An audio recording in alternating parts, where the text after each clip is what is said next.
Black Star Network is here. Oh, no punches! I'm real revolutionary right now. Support this man, Black Media. He makes sure that our stories are told. Thank you for being the voice of Black America, Roland. Stay black. I love y'all. All momentum we have now, we have to keep this going. The video looks phenomenal. See, there's a difference between Black Star Network and Black-owned media and something like CNN. You can't be Black-owned media and be scared. It's time to be smart. Bring your eyeballs home. You dig?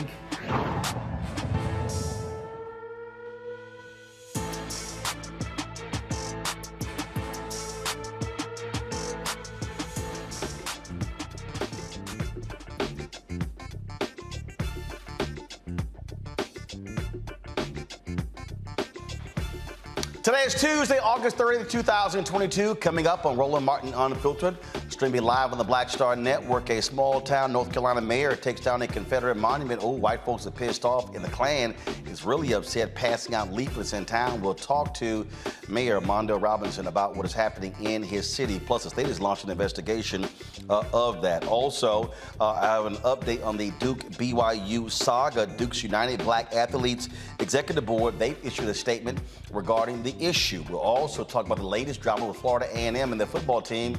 The lawyer for a top player says that he was misadvised by administrators on what classes to take. That's why he got a 4-game suspension from the NCAA. And band members of the Marching 100, they are pissed off, saying that they are being treated worse than the football team.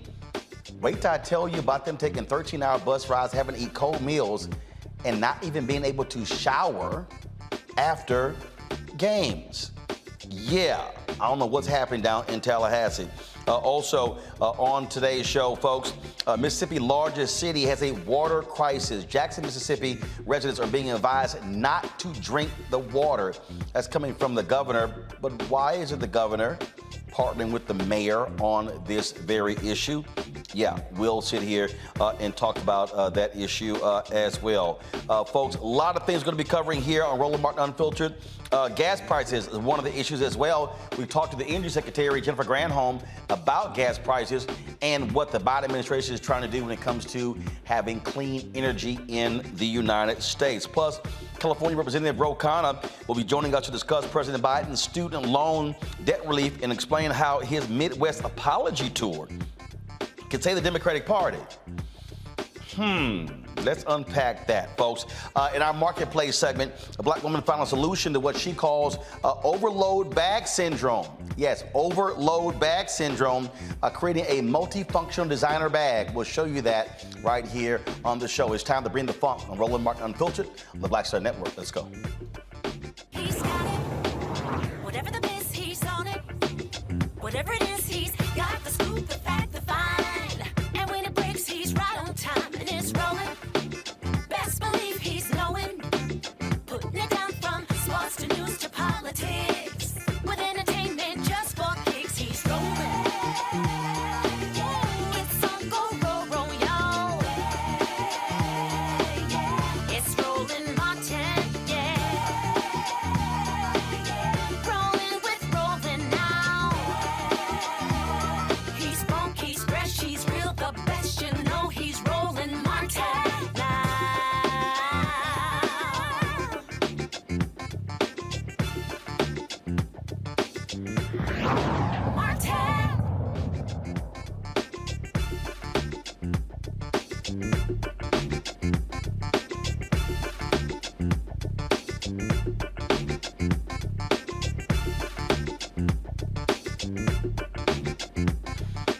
All right, folks, black mayors all across the country, they are sick and tired of Confederate monuments, and the mayor of Enfield, North Carolina, took down one of those monuments. Mondale Robinson said enough is enough. He replaced a white Republican mayor in that particular town in North Carolina. The decision to topple the 94-year-old monument on Sunday night was based on the best interest of the nearly 2,400 people who live in the city, 85% of them black. This is what happened.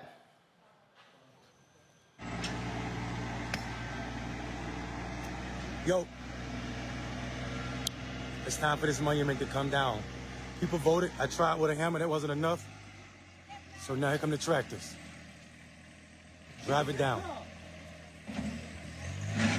Yes, sirs. Yes, sirs. Yes, sirs. Death to the Confederacy around here. Push that little one over too, bro. All of it. Not in my town, not on my watch. Not in my town, not on my watch. Not in my town, not on my watch. All right, folks, as a result of that, white racists were not happy. They began to post these notes all around town. Not happy at all. It says, white people of Enfield, you have let a nigger, their word, tyrant, stomp on your white heritage. What will you do? Don't let them get away with anything. Loyal White Knights, the 24/7 phone number as well. Listen to their podcast and their phone number for them to call in. Joining us now is the mayor of Enfield, North Carolina, Mondale Robinson. Glad to have you back on the show, Mondale. So folks have not been, the white folks, they have not been happy with you. Look, the same thing happened in Birmingham. Randall Woodfin took a monument down there. You had Stephen Reed in Montgomery, Alabama did the exact same thing. And so, I mean, look, you have these places, these majority black cities where they have been forced to keep these monuments up by Republican legislatures. Yeah, it's good to see you, Ro. I hope you had a good vacation, brother. Here's the problem for me.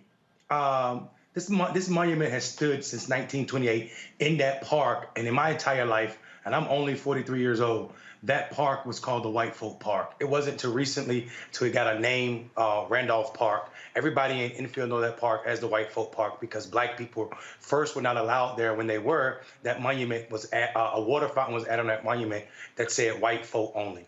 Later in the years, after it was placed there, they etched on the back some ode to other wars. But the main purpose of that Confederate monument, my man, was to remind black people that the Confederacy was still alive. And this is some of the sentiments we've received, not just that leaflet that you saw from the Klan, but some of the emails I've been receiving from white residents and also white people all over this country about the invisible empire and how black people need to understand that the Confederacy has never died and will never die. And I mean, you know, for me, it was a no-brainer. My dad suffers because he was the son of a sharecropper. My grandfather died not even being able to walk. My mother has memories of being sprayed with water hose. And I, you know, deal with PTSD that's definitely associated with the epigenetics. And that PTSD was every time I saw that Confederate monument on the front of that statue, I felt some type of way. This park is less than a block away from my house. And it had to go. So, you know, I'm not going to sit around and talk about it. I'm just going to do it. And whatever the legislature want to do, whatever the SBI want to do, we can deal with that when it's time to deal with that. Now, is there a state law in North Carolina that prohibits Confederate monuments from being taken down or removed without approval from them? So this is the tricky part. There is a statute that was passed 2015 and modified in 2017 in North Carolina that says the state cannot move, remove, you can't permanently move or remove statues that are odes to veterans or that are murals to veterans. But that's if the state own it. There are some exceptions if it's personally owned by a private group like the Daughters of Confederacy, or if it's property of a town or a city, the state does not want you moving those monuments. But my board voted 4-1 to remove it, so I did that, knowing that we had exceptions. There are exceptions for moving monuments if it poses a public safety or a risk to the public health. And I feel like black children seeing this monument in the front of swing sets at a park is definitely a threat to their personhood. And I felt that's enough grounds to take it down the way I took it down. And so with this, with that particular statute, in the case of Alabama, there's a fine. There were people who stepped up, paid the fine in Birmingham, paid the fine in Montgomery, and they moved on. What are the repercussions you might face in North Carolina? So here's the tricky part. The SBI is doing the investigation, but when they interviewed me, they told me they were doing the investigation on behalf of Halifax County, the county where Enfield is. The problem with that is there's no client. I mean, there's no plaintiff in this case because the SBI was talking to me about destruction of property, personal property. Well, my town owns that property. So I don't know what destruction they're talking about. Because Infield is not going to press charges against me. The call to the SBI was actually done by Infield's police chief because he felt like he didn't like the way I took it down. But he's not a voting member of our board. Our board had already decided that it was going to go. And I told the board to save the town money, I'll take it down myself. And I did just that. So whatever the repercussions is, if it's a fine, if it's a charge, we're going to carry on doing what we do, Roland. You know that. Totally understand. Mondo Robinson, we surely appreciate it. Thanks a lot. Indeed. All right, I'm going to bring in my panel right now. Dr. Mustafa Santiago Ali, former senior advisor for environmental justice at the EPA. Teresa Lundy, principal founder, TML Communications. Demario Solomon Simmons, civil rights attorney, founder, Justice for Greenwood, will be joining us a little later in the show. Look, here's the whole deal here, Teresa. You've got these Republicans who are defenders of the Confederacy. They do not like when black folks exert their power. They want to control these cities. Now, Republicans love talking about local control, except when black people are in charge. You're absolutely right. But even the basis of what the Confederacy stood for was about controlling slavery, controlling the rule of law of which black people were enlisted in. And so, as we think about what the Civil War looked like and, what they were fighting for, part of it was the moral sense of slavery. And so now it's modern day slavery in the midst of having these elected officials still trying to control African Americans, our funding. They come with different laws and, also just try to matriculate different things that really don't have a hold on some of our communities. So it's definitely important that we start to understand and what it looks like, and also the senders of these messages who say they fight against slavery, but yet we keep seeing time and time again when their claws actually hang out for this. And the thing here, Mustafa, it is simple. These Republicans do not want black folks determining their own fate. They want to force black residents and black elected officials to have to keep these Confederate monuments. They want to keep the Confederacy alive, and that is today's Republican Party in Mississippi, in Alabama, in South Carolina, in Georgia, in Arkansas. We could go on and on and on. It is in the South. Yeah, my grandmother says you have power unless you give it away. So we're utilizing our power. We're utilizing our power to make sure that monuments of hate no longer have fertile ground in the 21st century.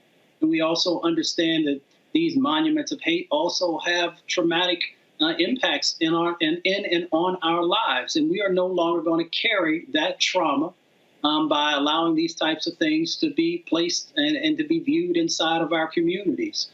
So I'm very, very happy that the mayor moved forward in the way that he did and the decisiveness of the way that he did. And I hope that all of us will also back him up. If there's a fine, we should make sure that the money is raised in a matter of minutes to make sure that that's taken care of.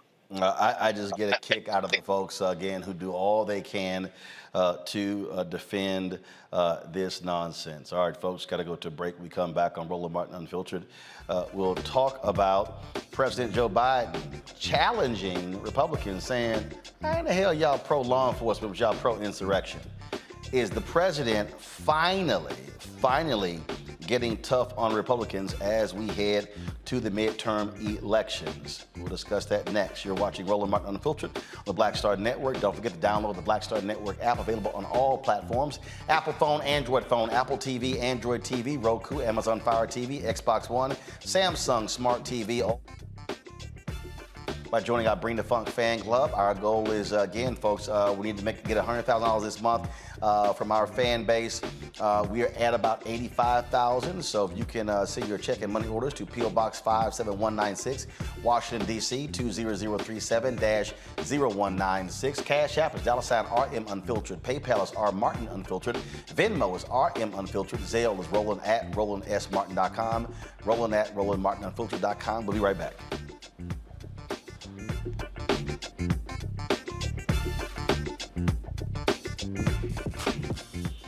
When we invest in ourselves, our glow, our vision, our vibe, we all shine.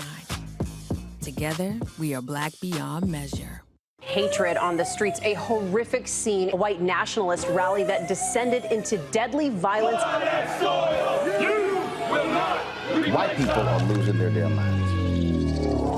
As an angry pro-Trump mob storms the U.S. Capitol, we've seen We're about to see the rise of what I call white minority resistance. We have seen white folks in this country who simply cannot tolerate black folks voting. I think what we're seeing is the inevitable result of violent denial. This is part of American history. Every time that people of color have made progress, whether real or symbolic, there has been what Carol Anderson at Emory University calls white rage as a backlash. This is the rise of the Proud Boys and the Boogaloo Boys. America, there's going to be more of this. Here's all the Proud Boys, guys. This country is getting increasingly racist in its behaviors and its attitudes because of the fear of white people. The fear that they're taking our jobs, they're taking our resources, they're taking our women. This is white fear.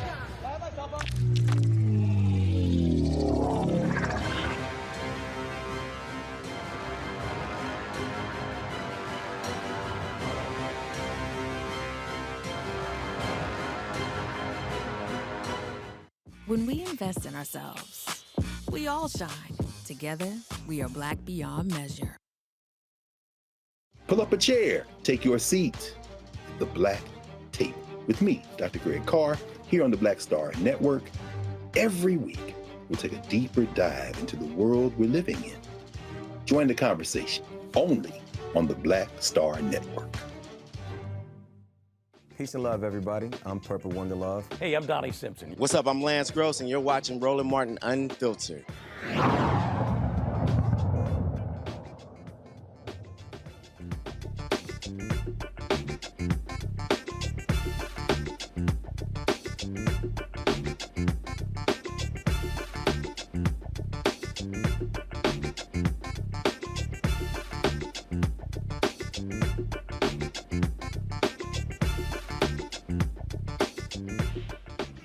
Folks, in the state capital of Mississippi, Jackson, thousands are without water. The governor is telling them, don't drink it, use bottled water. This has been a fundamental problem for quite some time in Jackson, Mississippi. The mayor, Chokwe Lumumba, declared a water system emergency. He says complications from the Pearl River flooding caused a massive pump failure at the water treatment plant. The governor, Tate Reeves, issued this warning. Please stay safe. Do not drink the water. In too many cases, it is raw water from the reservoir being pushed through the pipes. Be smart. Protect yourself. Protect your family. Preserve water and look out for your fellow man and look out for your neighbors. Reeves said the cause of the problem is unknown. The city-run water treatment plant has been poorly operated and understaffed for years. When the governor made that announcement, the mayor was not there. Joining us now, Jackson, Mississippi council member and Alpha man, Brian Grizzell, who represents Ward 4. Glad to have you here, Frat. First and foremost, Mississippi got more than $400 million in infrastructure money last year. Where in the hell did the money go? It was supposed to be specifically for pipes and water treatment facilities. You know, I believe that that's a really good question because to date, the city of Jackson has not received the bulk of that money. We received one tranche, I think roughly about $4 million, and the state is opening a program September 1, which will allow them to allow us to apply for a match of those funds. The infrastructure statewide is very antiquated, and we need help. And so the issue in the city of Jackson is actually more than 30 years old. It's just come to a head. And the divestment in the city of Jackson has been extremely egregious. And so we need all the help that we can get. We're still trying to find that money, and we're trying to pinch pennies to do what we can to bring clean drinking water to the citizens of Jackson. The thing here is that the governor is trying to blame incompetence in Jackson, but it's also, this is the state capital. So the state also has a responsibility here, correct? Absolutely. In fact, when we issued our legislative asks this past legislative session, we didn't get a dime. And so again, we were left out basically to fend for ourselves and to move monies around necessary to try to make amends. Our water treatment system, again, it's It's one of the most unique ones in the country. We have a conventional system, and then there's another system that actually most people aren't even certified in working with. And so we're trying to do what we can to make sure that we can kind of mend fences here and work with the state and also the federal legislation. I know Senator Wicker has put some interest in. He's been committed to helping us, and we're trying to secure the funds necessary.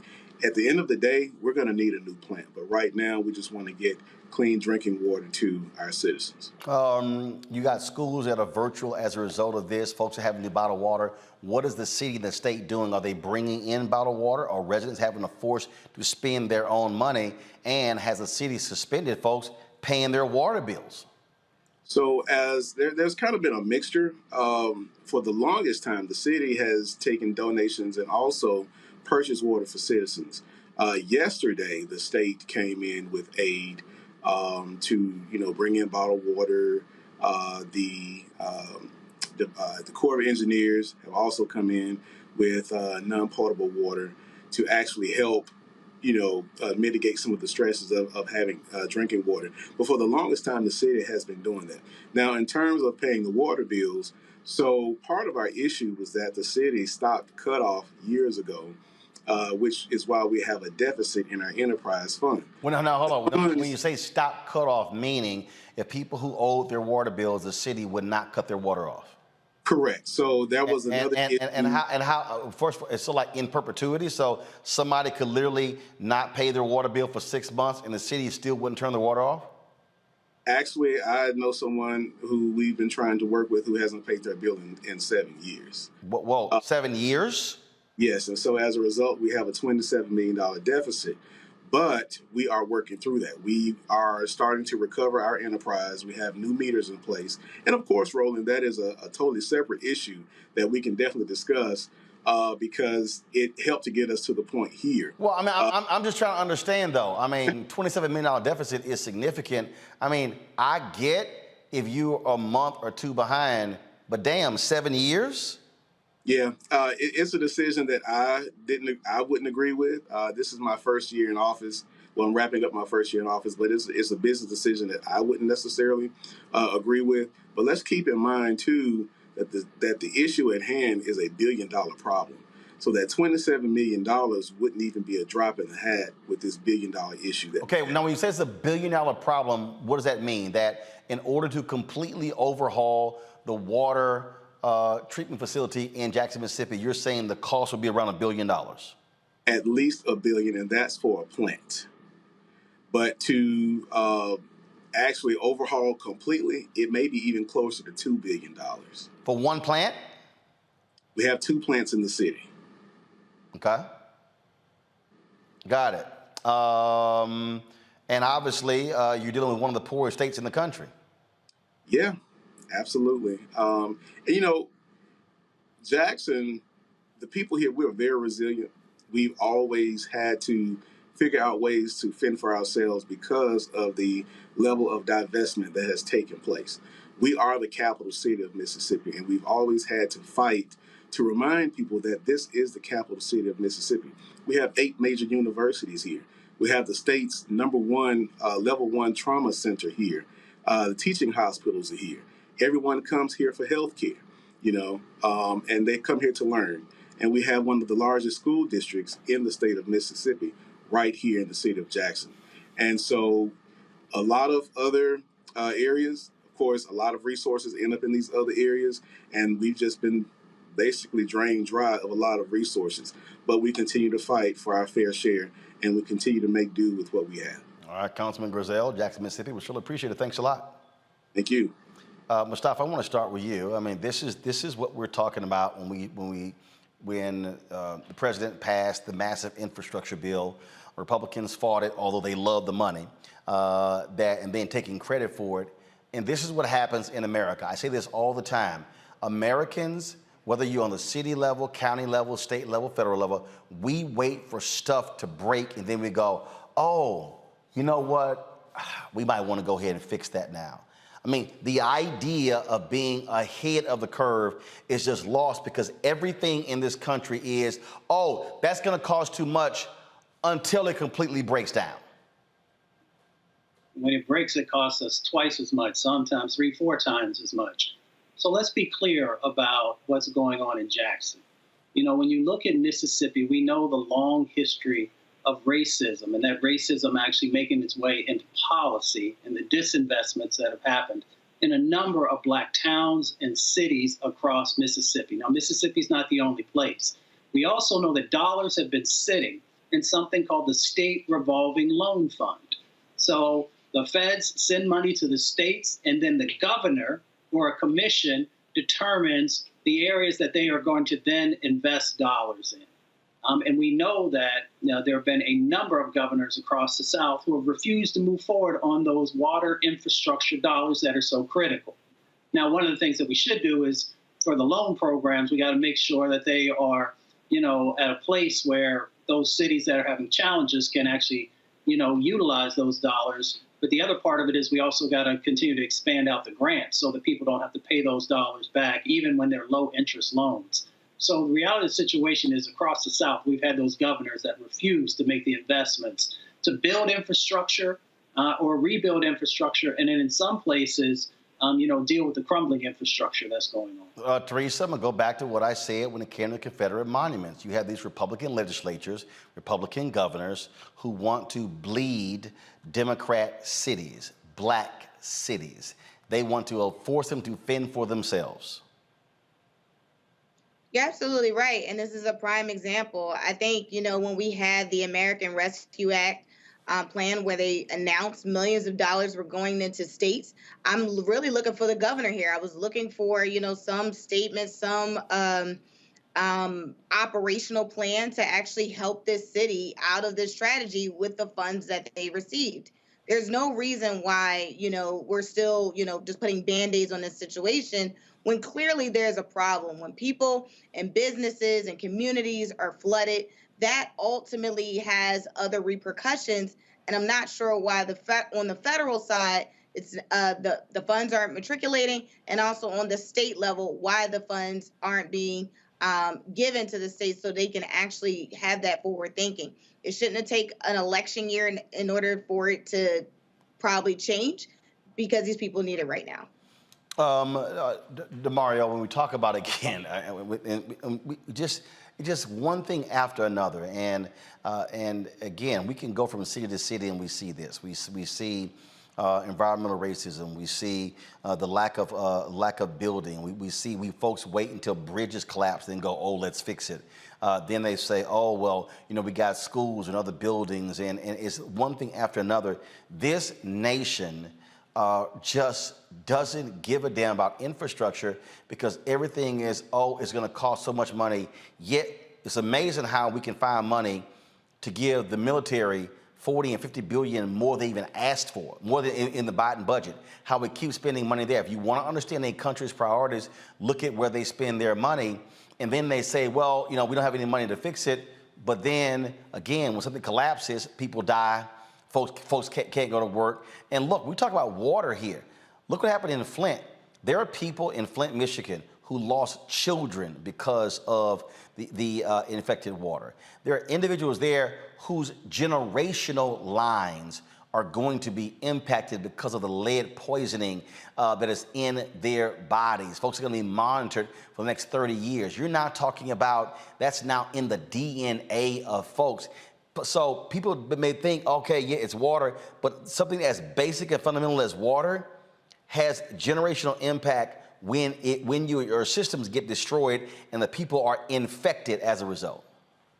Hey, man, good to see everybody tonight. A few things. Number one, yes, it is water, and that's the most basic element of life. You have to have water to drink, to bathe in, to sustain life. And when you're talking about even utilizing bottled water, that is not a solution. I mean, you know how many bottles of water it takes to fill up a tub? I mean, you're talking about 100 bottles of water. So that's number one. This is a massive issue. Number two, Roland, I think we want to continue to reiterate what you said off the top. This is a systematic disinvestment into Black-led and or Black majority cities. This is purposeful. They want this to happen to Jackson. They don't care that this is happening to Jackson, because although we're looking at some white people on this video. Jackson is a majority black city, and it's ran by majority black politicians, including their very progressive, the mayor. So they want to see the systematic failure. These things do not happen in suburban America. These things do not happen in white communities. This is in black communities. This is a direct result of Reaganomics. This is a direct result of how Republicans hate public services. They hate public services because that means that black people may have some equitable portion of it. So instead of letting us get an equitable portion of it, they'd rather just destroy everything. And the third thing I want to say here is this is directly tied to a court case that just happened last week, where the Fifth Circuit upheld a Jim Crow era voting law out of Mississippi. Because Mississippi, the thing they care about most is not football, is not water treatment plants. It is about oppressing white black people and making sure black people have the worst lives possible. So this is the outgrowth of those three things. Folks, I talked today with Energy Secretary Jennifer Granholm, not only about gas prices, but also about improving the nation's infrastructure when it comes to energy. Here's our conversation. Today, then, a few months ago with the drop in gas prices, I filled up my Navigator last night, and it was, I think it was $3.86, which is a lot better than when it was $5. Right.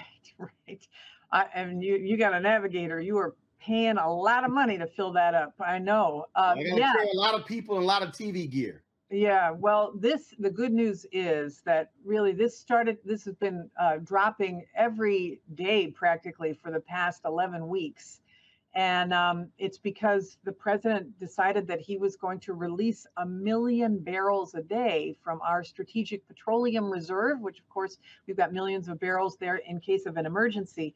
And in this case, the emergency was not just that prices were going up. Of course, that is an emergency for many people, but it was due to the fact that Putin invaded Ukraine, and that because Russia is a huge exporter of oil, and gasoline comes from oil, and oil is traded on a global market, and all those millions of barrels that were pulled off that because of that invasion, the president said, we've got to fill up that hole that was left by not having those Russian barrels of oil. So he releases 1 million barrels a day, still happening, from the Strategic Petroleum Reserve, and called upon our oil and gas companies to also increase production as well as international ones. So we're starting to see it balance out now.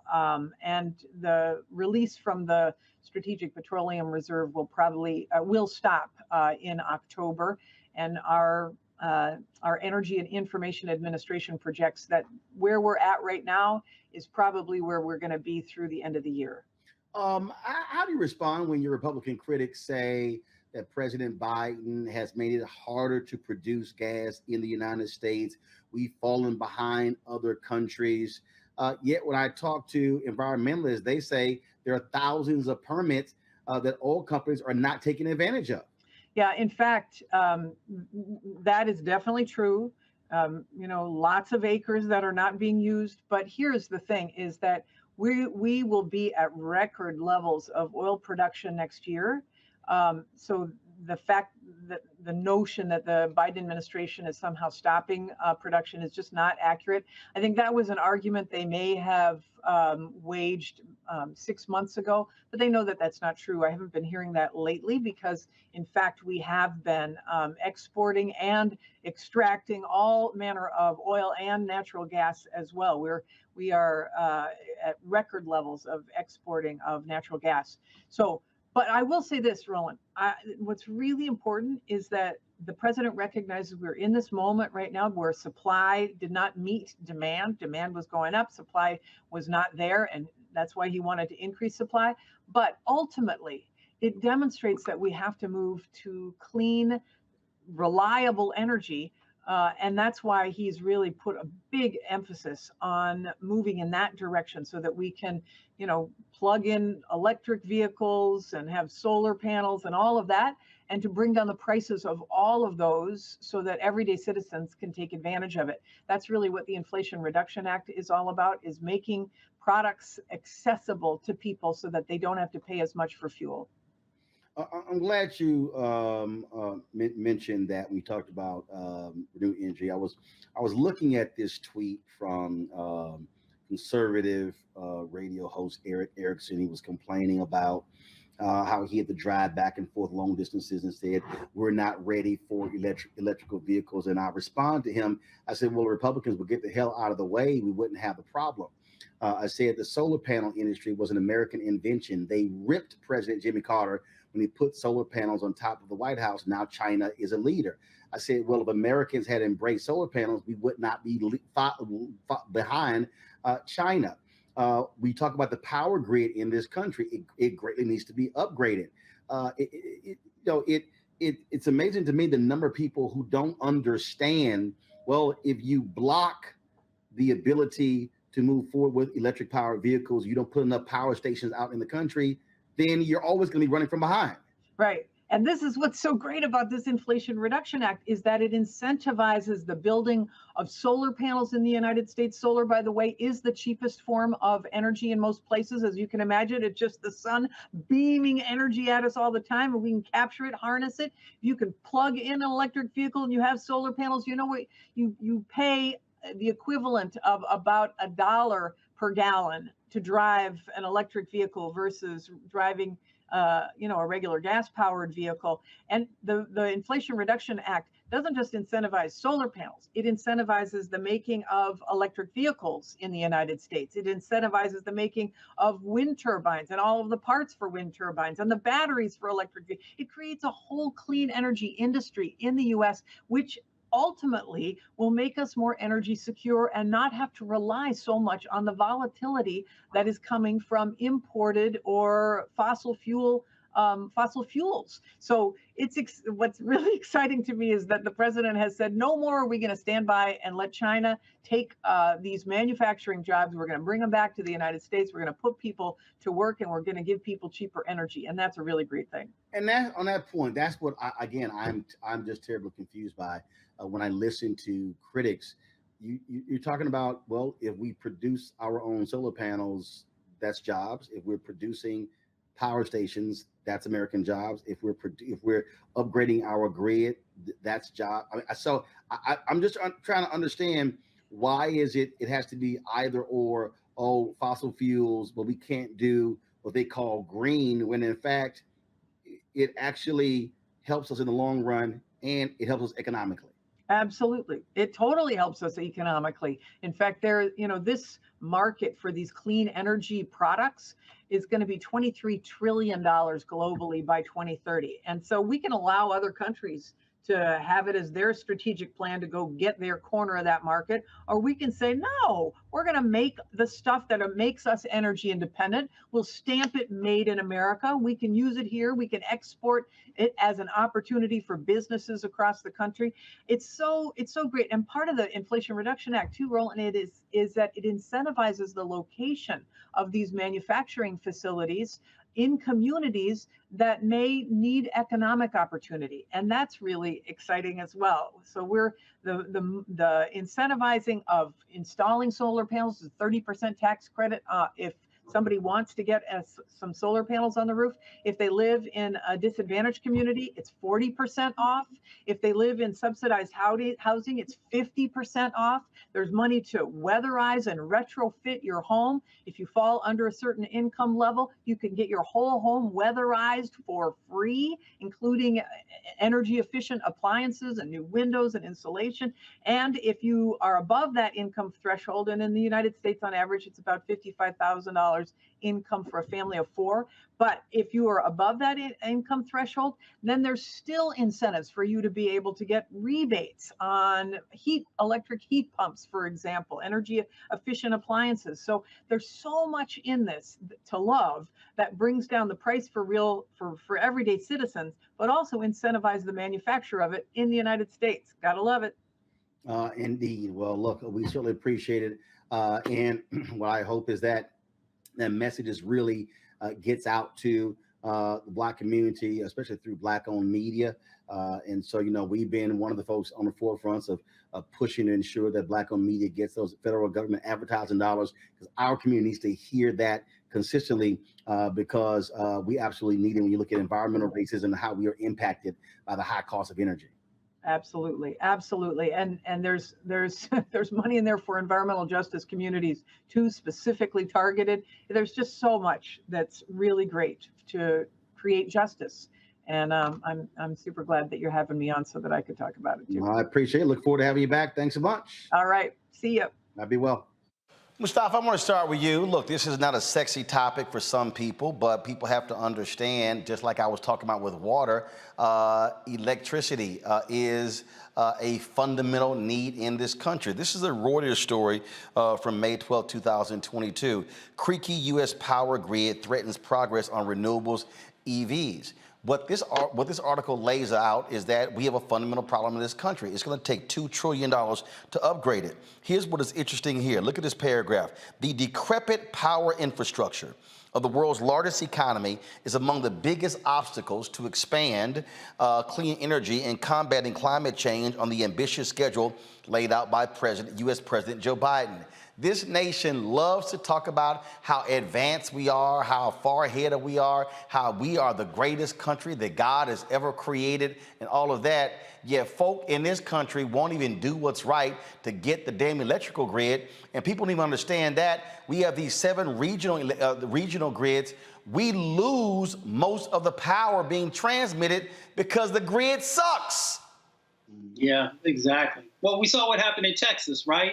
And we saw when the infrastructure has been put in place and bad sets of actions. Well, first of all, in Texas, they chose not to be a part of the U.S. grid. They chose to have their own, and that was a dumbass decision by Governor Greg Abbott, which is one of the reasons why he should be thrown out of office. Yeah, exactly. And that's what I was going to highlight. But, you know, we've got an opportunity now through the Inflation Reduction Act, through the bipartisan infrastructure bill, and a couple of other pieces of legislation that's out there that we can begin to rebuild this grid, which is going to be so critical. It's critical for our communities also because when we have these crazy spikes, as Secretary Granholm talked about, you know, we pay 3 to 4 times more for our energy cost in many instances than white brothers and sisters do. So that, you know, exacerbates the black-white wealth gap that exists inside of our country. So as we begin to make sure that these elements are in place, we can also begin to address some of the impacts that are causing poverty in our communities and a number of other dynamics. The other part of it is, and that's why I love coming on our show every Tuesday when we talk about Black entrepreneurship. I continue to travel around the country and get people to understand that when we are talking about $1 trillion industry, there are huge sets of opportunities for us to start our own businesses. There's nothing wrong with being an employee, but it's time for us to really understand how wealth is built. And if we've got $1 trillion sets of opportunities in front of us, then we need to make sure that we're getting a piece of that pie, if you will. You know, it's interesting, Teresa, when you listen to folks talk about, oh, what China's doing. Perfect example, China has built some 24,000 miles of high-speed rail. And folks go, you know, we got to compete with China. Well, first of all, they're a communist country. So ain't no such thing as rules. Go back to the Reuters article. Read this here. Actually, it is true. Read this here. No. Listen, Omega, listen. It says right here.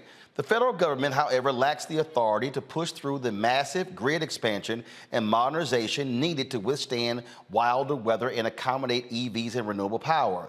Under the current regulatory regime, the needed infrastructure investments are instead controlled by a Byzantine web of local, state, and regional regulators who have strong political incentives to hold down spending, according to Reuters interviews with grid operators, federal and state regulators, and executives from utilities and construction firms. So when I listen to folk talk about how China is so far ahead, China doesn't have to worry about local, state, and federal regulation.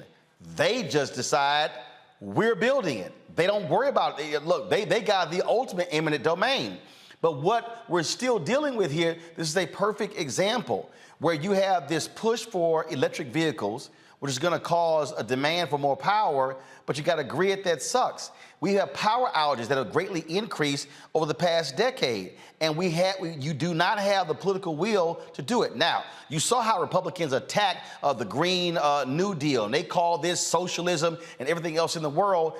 They would prefer to stick with the oil and gas industry, fossil fuels, change nothing, and we don't want to spend any money right now, and let's wait till this whole thing blows up and then go, maybe we should fix the problem. Yeah, and part of it is because we have a lot of seasoned politicians who are not willing to change and look beyond the current state of the situation that they're representing. And so, we have a lot of folks that's talking about the Green New Deal, that's talking about, the $1 billion investment that we can actually invest in energy, sufficient utilities.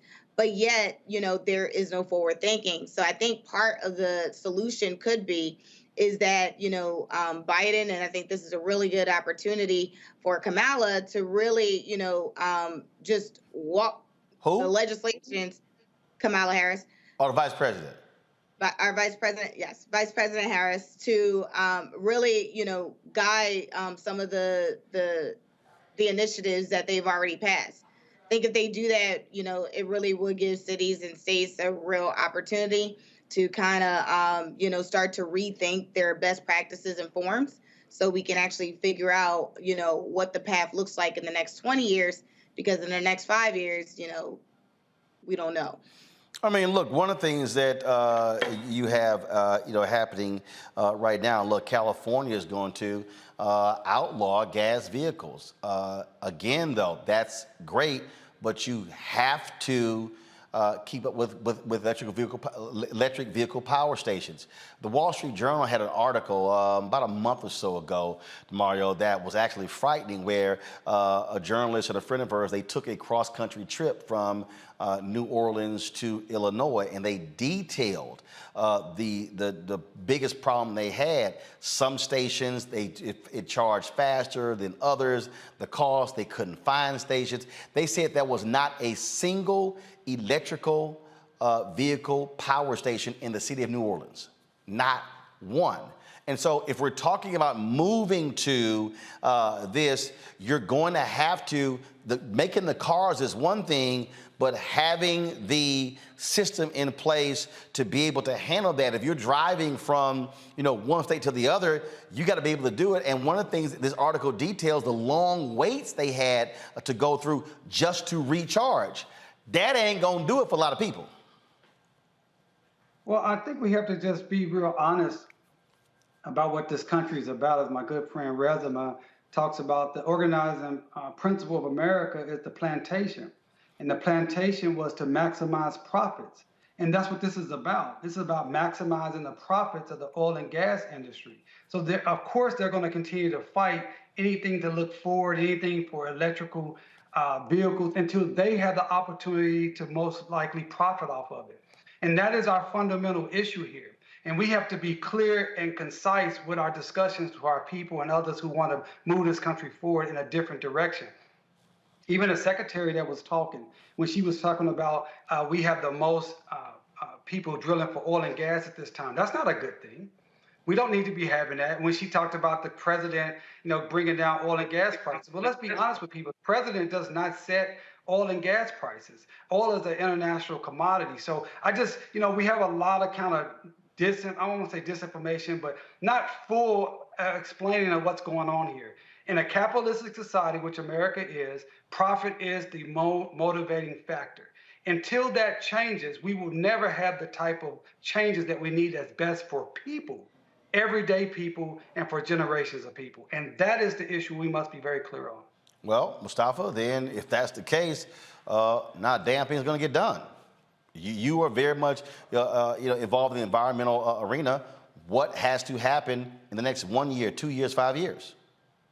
We got to get focused on the midterms that are coming up. We got to make sure that we are electing candidates who are pro-climate, who are also pro-environmental justice, and are willing to stand the line. The reason for that is that, the fossil fuel industry gets about a $20 billion a year subsidy. And then they take those dollars, they utilize some of them, but a lot of that goes back into politics. And that's the reason that you've seen many of these politicians taking these hardline stances that they have, even when the science tells them that we have to make these moves. And even when they open up their windows or look out their doors, these climate crises that are going on. So we should be very clear about how big money is playing a role in what's going on. We should also be very clear that when you talked about the EV charging stations, that there have been dollars that are inside these bills to actually make sure that we are building out that grid of EV charging stations across the country, and also taking into consideration that everybody doesn't own their home, so that we've got to make sure that if someone's living in an apartment building or something like that, that there's also these opportunities to build out the network of charging stations. And I'll just leave you with this, Roland. You just filled up the Navigator, I believe it is, this past weekend. I just charged up my ride. It was $12.57. Wow. How many miles you get to your ride? Probably about 275. So it cost me, I think, 110 for 513 miles. But again, if moving to that, it's going to require, what happens when you run out? You got to be able, that's what I'm saying. And you've got to have political leaders understand, if you're moving to a new system, you got to put the infrastructure in place. And the thing that cracks me up, Teresa, with these people, they act as if we didn't like, to Mustafa's point, the subsidies they get every single year.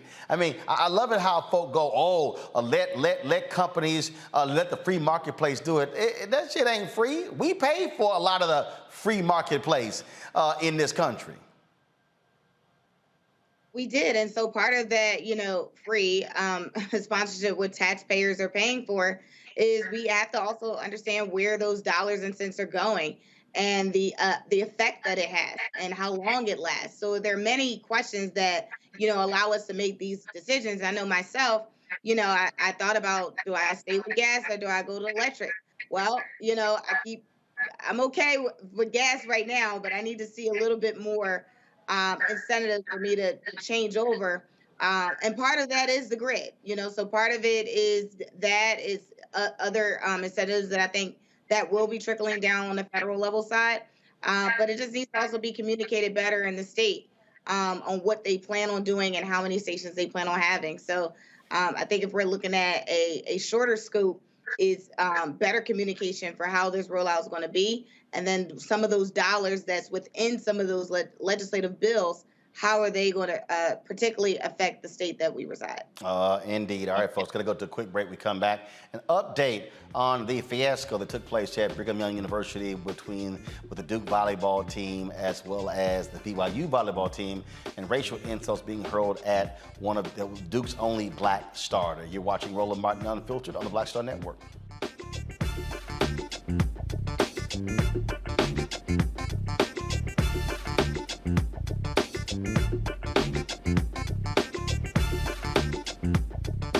When we invest in ourselves, we're investing in what's next for all of us. Growing, creating, making moves that move us all forward. Together, we are Black beyond measure. On a next A Balanced Life with me, Dr. Jackie, our kids are going back to school. After 2 years of disruption, thanks to COVID, are we ready? How to help them to prepare, and what are the warning signs that our children are showing us? Social, emotional, physical. All of these stressors and anxieties will be impacting our children. They'll be facing new challenges, anxieties, and emotions, and the adults in their lives need to figure out how to pull themselves together so that our kids will be able to do the same. Adults need to be paying closer attention now more so than ever. This generation who feels like they're unguided, we need to provide that guidance. That's next on A Balanced Life with me, Dr. Jackie, here at Black Star Network. When we invest in ourselves, our glow, our vision, our vibe, we all shine. Together, we are Black beyond measure. We're all impacted by the culture, whether we know it or not. From politics to music and entertainment, it's a huge part of our lives, and we're going to talk about it every day right here on The Culture with me, Faraji Muhammad, only on the Black Star Network.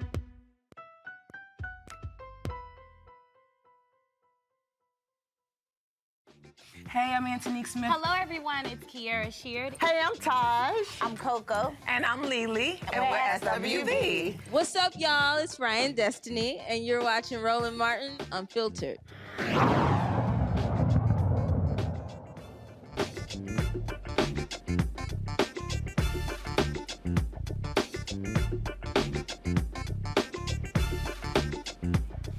All right, folks, we shared with you the story of Rachel Richardson, the lone black starter on the Duke University volleyball team who was on the receiving end of racial slurs when Duke and BYU played in Provo, Utah on Friday. The BYU athletic director issued a statement, spoke to the crowd, also apologized to her as well as to Duke.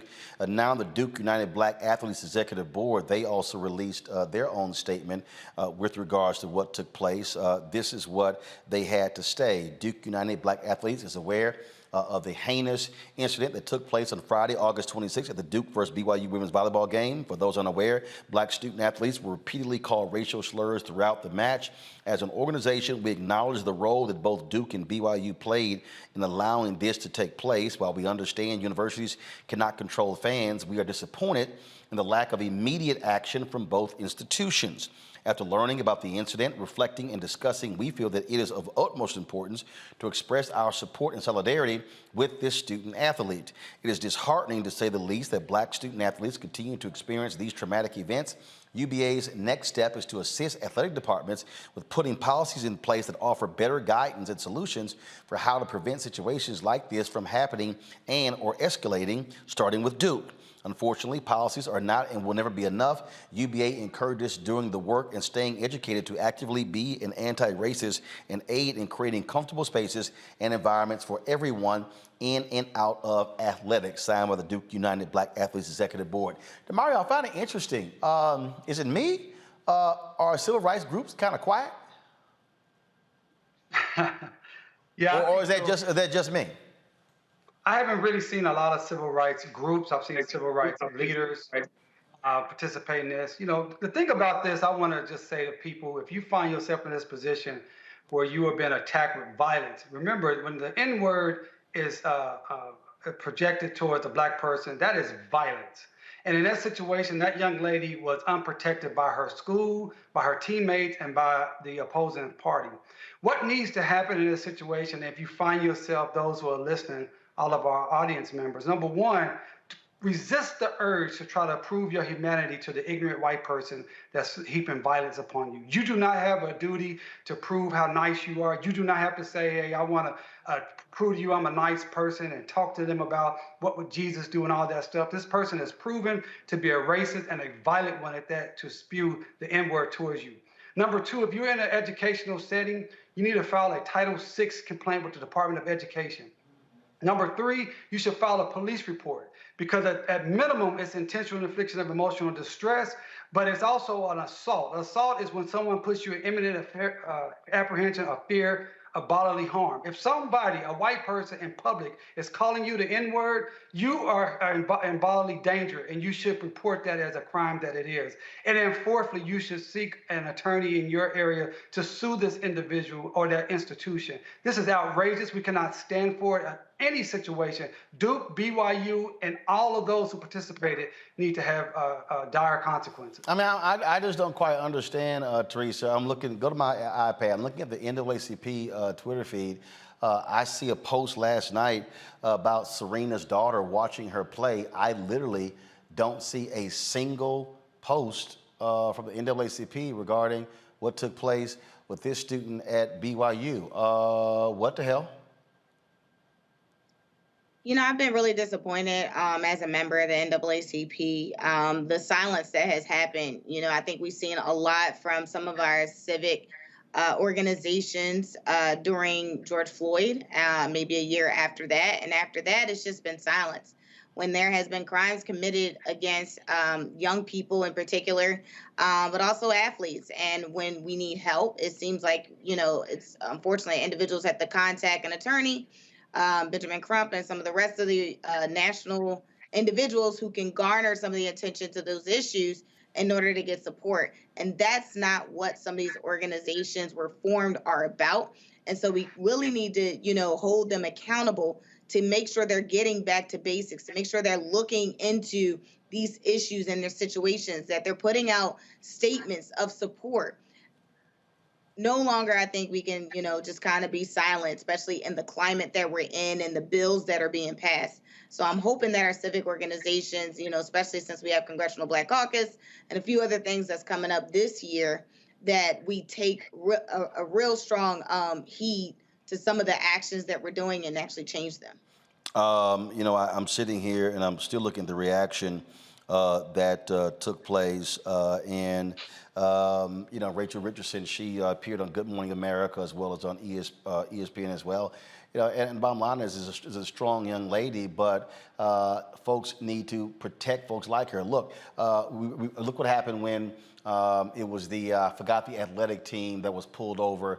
Were they a volleyball team too? I can't remember, in Georgia by the state troopers and on total BS charges. And so we see what happens even when our students, athletes, Mustafa, are just doing the right thing. They still are being subjected to racism in 2022.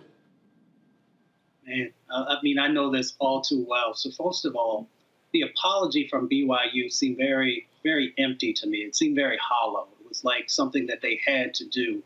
And I'd be curious about what their follow-up actions are. But I remember when I was an athlete in college, we had just got done participating in the Dogwood Relays in Tennessee. Everybody was excited about how, we had done. We were getting on our bus. And then, of course, there were people across the street who yelled out the N-word. And, of course, a bunch of us took off running after them. And then our coach grabbed us and pulled us back. And then there was this silence that was on the bus for the long, long bus ride. When we got back, coach didn't say anything about it. The athletic director didn't say anything about it. And we just had to carry that trauma. So in 2021, in 2022, in 2023, student athletes should not have to carry this trauma. Folks should be rallying around them. Folks should also be calling for accountability. And also, I wish that when I was a student athlete that I knew somebody like DeMario or Ben or a number of these other folks who could have given us counsel about the things that we could do. So it's time for us to no longer just accept these types of behaviors and actions from folks, because it just continues to grow when we don't address it both civilly and criminally. Indeed. All right, folks. Going to a break. We come back. We'll talk with California Congressman Khanna, talking about his apology tour in the Midwest. I got to ask him, why Democrats apologizing? You're watching Roland Martin Unfiltered on the Black Star Network. Don't forget to download the Black Star Network app. First of all, before we do that, YouTube and Facebook. What the hell y'all waiting on? Hit the like button. It don't make any sense. More than 2,000 of y'all sitting here live on various platforms, and we got 545 likes. Seriously, hit the button. It ain't that hard. When we come back, we should be at 1,000.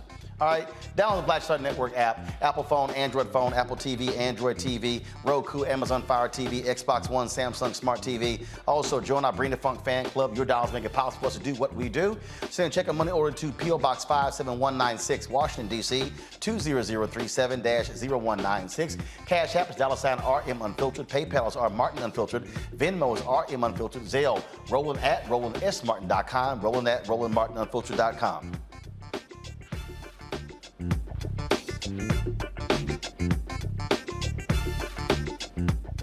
When we invest in ourselves, we all shine. Together, we are black beyond measure. Don't you think it's time to get wealthy?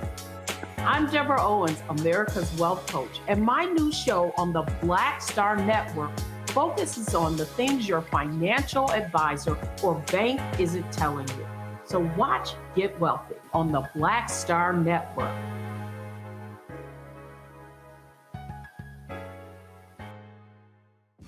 When we invest in ourselves, we're investing in what's next for all of us. Growing, creating, making moves that move us all forward. Together, we are black beyond measure. When you talk about blackness and what happens in black culture, we're about covering these things that matter to us, speaking to our issues and concerns. This is a genuine people-powered movement. There's a lot of stuff that we're not getting. You get it, and you spread the word. We wish to plead our own cause. Too long have others spoken for us. We cannot tell our own story if we can't pay for it. This is about covering us. Invest in black-owned media. Your dollars matter. We don't have to keep asking them to cover our stuff. So please support us in what we do, folks. We want to hit 2,000 people, $50 this month, raise $100,000. We're behind $100,000, so we want to hit that. Y'all money makes this possible. Checks and money orders go to P.O. Box 57196, Washington, D.C. 20037-0196. The Cash App is $RM Unfiltered. PayPal is R Martin Unfiltered. Venmo is RM Unfiltered. Zelle is Roland@RolandSMartin.com. This is Judge Mathis. What's going on, everybody? It's your boy, Mac Wild. Hey, what's up, y'all? It's your boy, Jacob Lattimore, and you're now watching Roland Martin right now.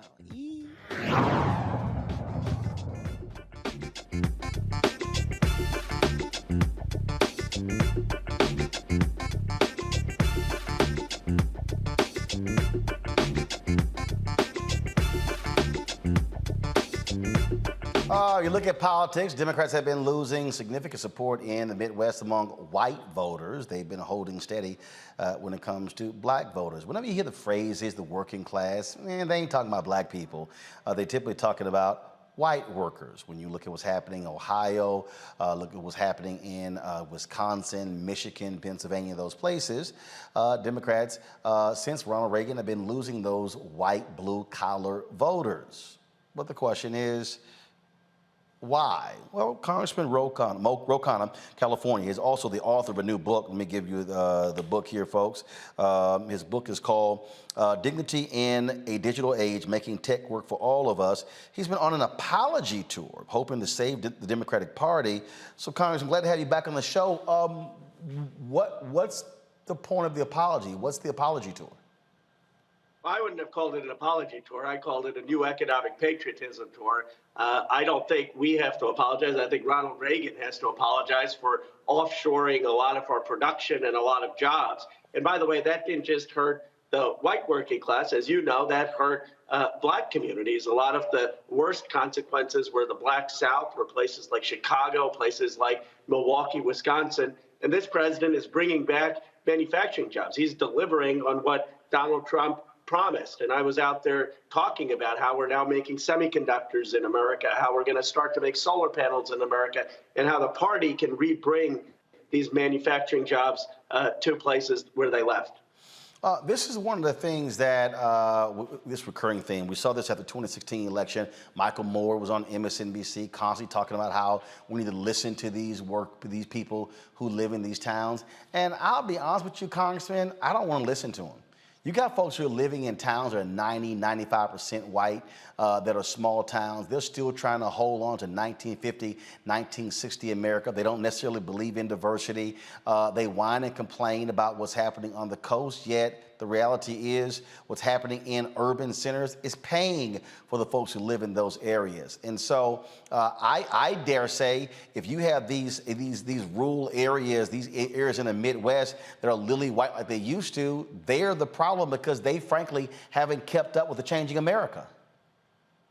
Well, but this is not just a problem in white towns. I mean, I was in Chicago. I talked to a steel worker, African-American steel worker, who's 45 years old. He said that when he was growing up, folks there made $30 an hour.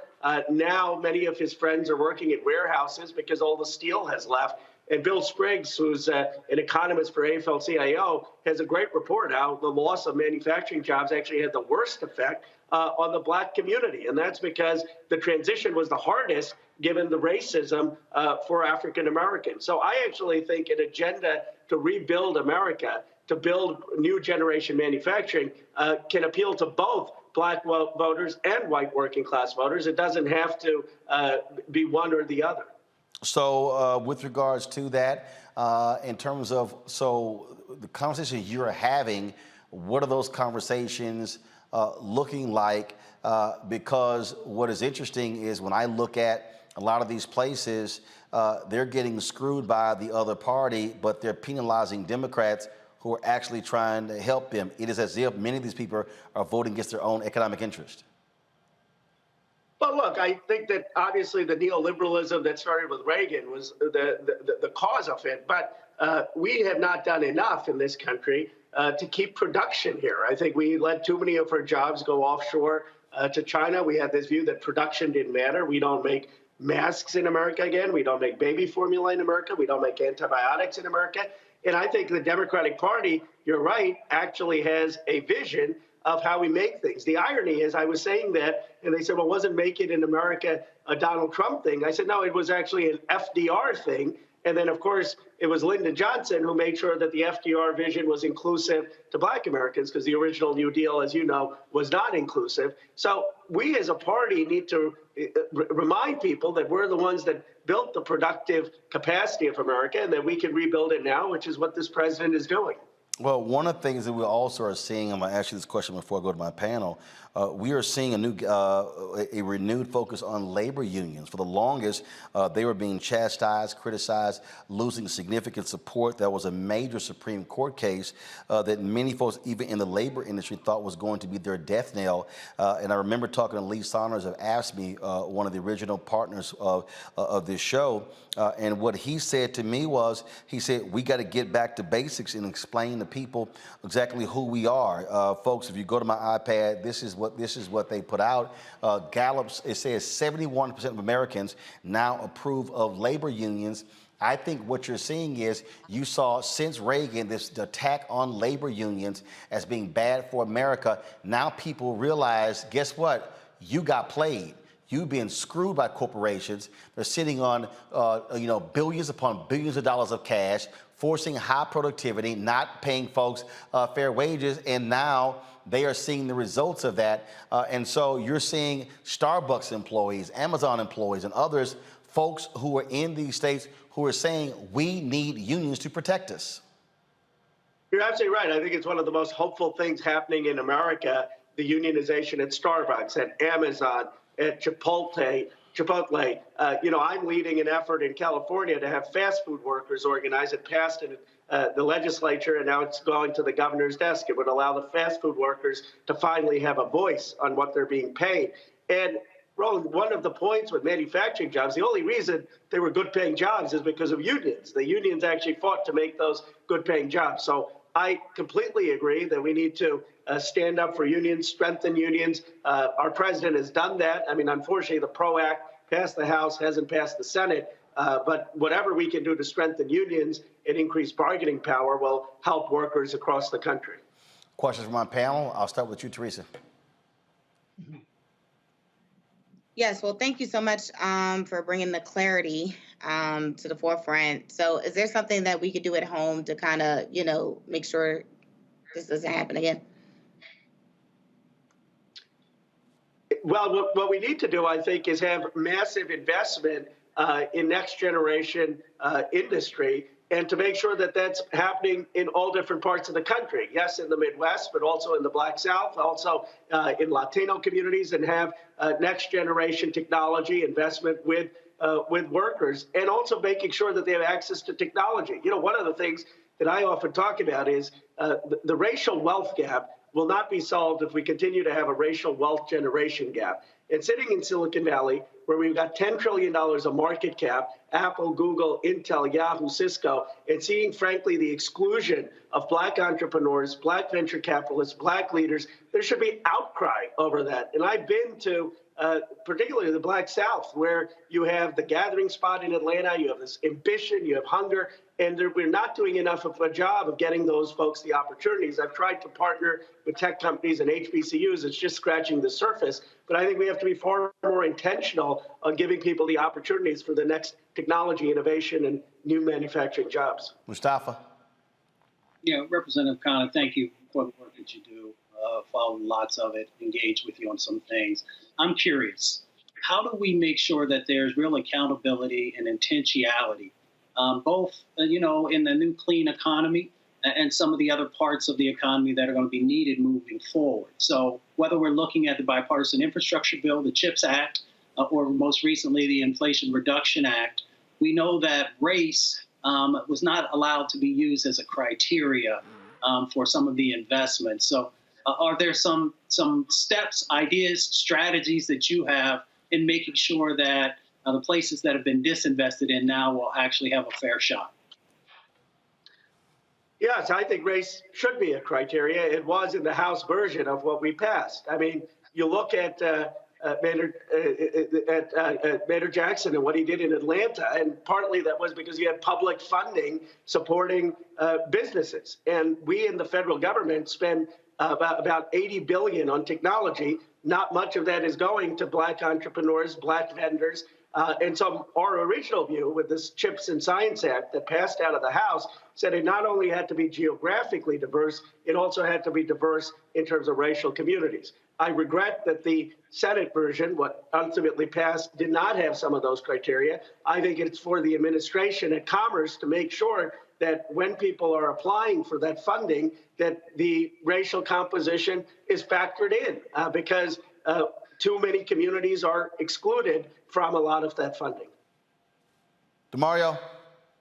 Yeah, Representative, good to see you. I just want to tell you I appreciate all the work you've done on behalf of my community here in Tulsa with the Tulsa race massacre. I know you did a lot of work with my good mentee, Tyrone Billingsley, so I appreciate He's brilliant.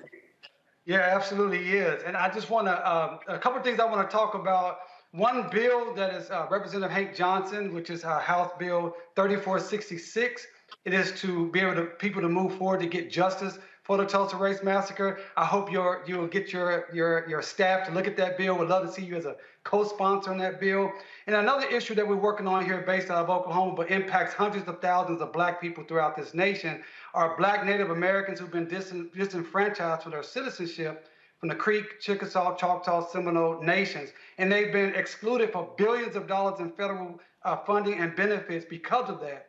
Congresswoman Maxine Waters has been working really strong with us. Also, Congressman Danny Davis. That's another issue I would love to talk to you about more in depth with your committee, your staff, and hopefully you can help us on that. So as you continue to go across this nation and talk about equity and justice, Black Creeks, Black Cherokees, Black Seminoles, Black Choctaws and Chickasaws, and the Black people of Tulsa are still waiting for justice. I appreciate that. I'm happy to get on Hank Johnson's bill. I really admire what Terrence is doing because obviously what happened in Tulsa was deliberate sabotage of the Black community succeeding. That's what it was, basically jealousy and envy that led to that. And he's trying to create a tech economy there and saying, look, we have to build an economy that can't be sabotaged. And I have tried to help him in making introductions into the tech community. But I'm happy to get on Hank Johnson's bill. I also agree with, by the way, I heard your earlier comments on that horrific racist incident against the volleyball player at Duke. And as someone, I actually transferred from Duke to Chicago, and I know this was 20 years ago, but for this to be still happening today, I mean, it is just appalling. And I agree with you that there should be legal action about that. There should be a police report. We had in Fremont someone who went to an Indian American and started hurling insults, and our DA actually pressed charges against that person. And by the way, being Black is very different than being Indian in this country. It's much, much worse in terms of the racism. And so I agree with you that we have to be far more aggressive on that incident. All right, Representative Khanna, I appreciate it. Your book is called Dignity in a Digital Age, Making Tech Work for All of Us. We certainly appreciate it. Thanks a lot. Thank you. All right, folks, so we come back. What the hell is happening at Florida A&M University? Thank you. Their star linebacker has been suspended by the NCAA for 4 games. His lawyer says the university screwed up by not advising him properly on what credits to take when he transferred. Also, after last night's story, the Florida A&M band reached out to me, different members, saying they're being treated worse than the football team. Wait till I explain what's happening in Tallahassee. And the university still not giving a credible enough answer to these issues. I'll break that down next in our HBCU Connect segment right here on Roland Martin Unfiltered on the Black Star Network.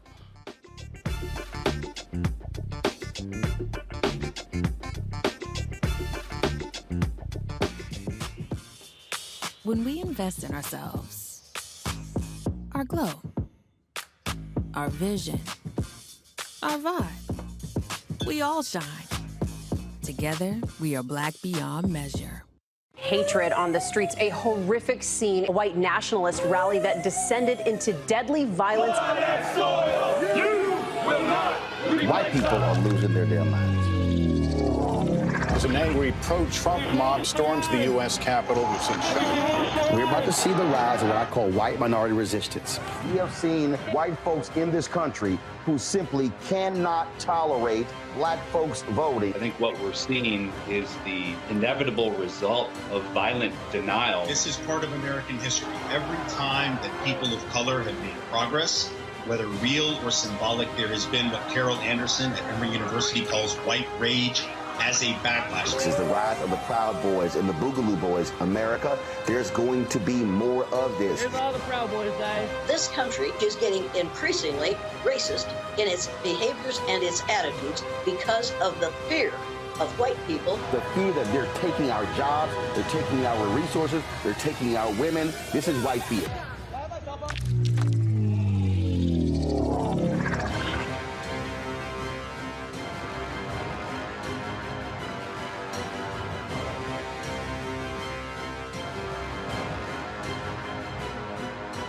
When we invest in ourselves, we all shine. Together, we are Black beyond measure. Next on A Balanced Life with me, Dr. Jackie, the great resignation is upon us. Yes, it's real. People, young and old, are evaluating their lives and making some determinations whether to stay or to go. But before you take the leap, you need to examine your motives and make a plan. It's not so much about doing this thing or starting this business or, leaving where you are to do something different. It's about getting in touch with you. How to make change while also keeping balance. Here on the next A Balanced Life with me, Dr. Jackie, on Black Star Network. Hi, my name is LaToya Luckett. Yo, it's your man Deion Cole from Blackish, and you're watching Roland Martin, Unfiltered. Stay woke.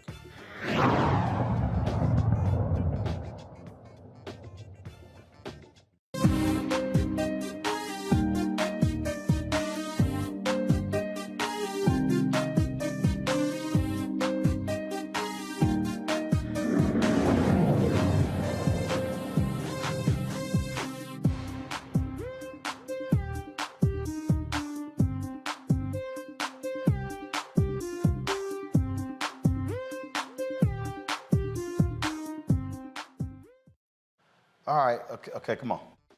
I don't know what.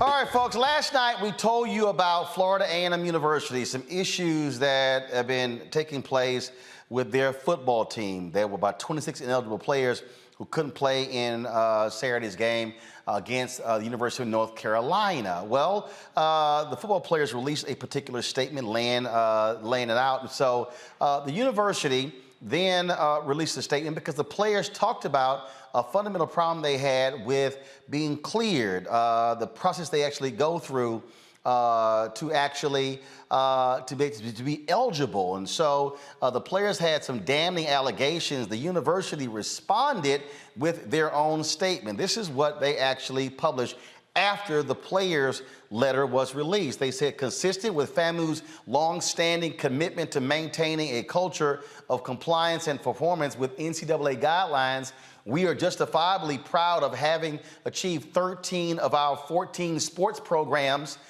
fully meeting the academic progress rate requirements per the NCAA's November 2021 APR report, in spite of rumors and misinformation to the contrary. Our compliance team, which includes partners from compliance, athletics, academic affairs, and student affairs, has been working diligently with athletics since fall of 2021 to implement plans for the remaining non-compliant program to meet the required APR score and join the others so that 100% compliance is achieved. Okay? All right. After the assessments of spring and summer 2022 academic progress, the compliance team exercised its diligence to complete the certification progress on August 11th before the fall sports season began. There are, as always, tight windows, and beginning on August 13th, waivers began to be submitted to NCAA based on feedback from our coaches. The NCAA subsequently issues its decisions on August 24th, 25th, and 26th, 2022. We are confident that our processes are effective and timely.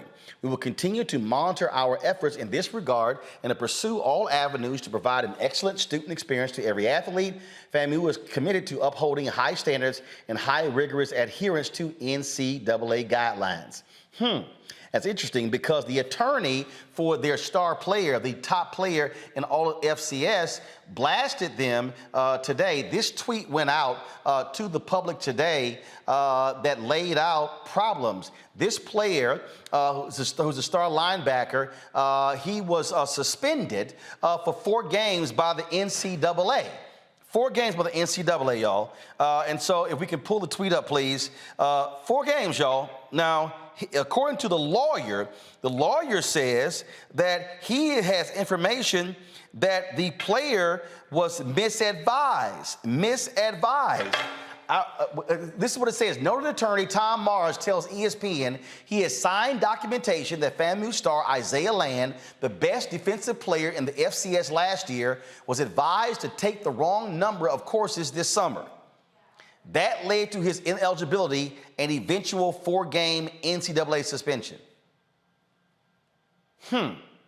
So here you got FAMU saying, oh no, our system is great and wonderful. We're doing everything good. Well, how in the hell is your star player suspended for 4 games? How? It's your star player.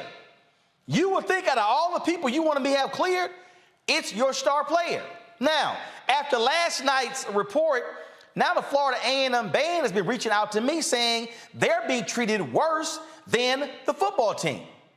But they've said this, they've had problems with members being cleared. I heard from several band members and folks who work with the band who say they have the issue every year. One person said that the upperclassmen have figured the system out, saying they have awful advisors and they are having to teach the freshmen and sophomores what classes to take in order to graduate. Really? Not only that, here you got the Marching 100, which is like the premier. Let's just be honest. The band is bigger than the football team, the basketball team, every other sports team. This is what they laid out to me. They said when they went to North Carolina, they took a 13-hour bus ride to North Carolina on Friday. Then they get there, they had 9 a.m. practice on Saturday morning. Then the band went, no, don't show that photo please yet, y'all. That's not the photo I want to see. Hold on, I'm gonna set this whole thing up, okay? Then they had a 9 a.m. practice, okay? Then they had some other events to attend to. Then they go to the game, perform at the game, perform after the game. Then they said, here they are, tired, sweaty, hungry. They don't go back to the hotel, they have to check out. They literally are changing clothes on the bus. No shower, nothing. Men and women having to change in front of each other. And then they said, when it came time to eat, this is what happened. They had ate at a rest stop, boxed lunches, cold food. Now show it, please. That's one of the photos they sent me. Not a hot meal, a cold meal, sitting at a rest stop. Really? Now, according to band members, remember, it was 10 years ago when the drum major, Robert Champion, was killed due to hazing. And a lot of things were put in place. I was told that the band used to spend 2 nights, Friday night, Saturday night, but after that, they put clamps on the band. That was a decade ago. If you're a 21-year-old kid in the band now, you were 11 years old when that happened. And so why are you putting your premier institution, your face of your institution, going through that? How in the world are you not giving them hot meals? How in the world are they having to perform multiple times to recruit, do all those things, and then got to get back on a bus and travel 13 hours? This is what I was also told by folks there, that for the last couple of years, they've complained, and the president's made clear, y'all keep complaining, then we gonna shut you down. Not only that, I was told that some of the students had housing issues when they got back from North Carolina, that they were locked out of their dorms and they had to sleep in the band room. Apparently, Florida A&M has a housing issue with mold and some other issues. 200 to 300 students have had to live in hotel rooms as a result. I'm trying to understand, really, is that how you're actually treating the individuals?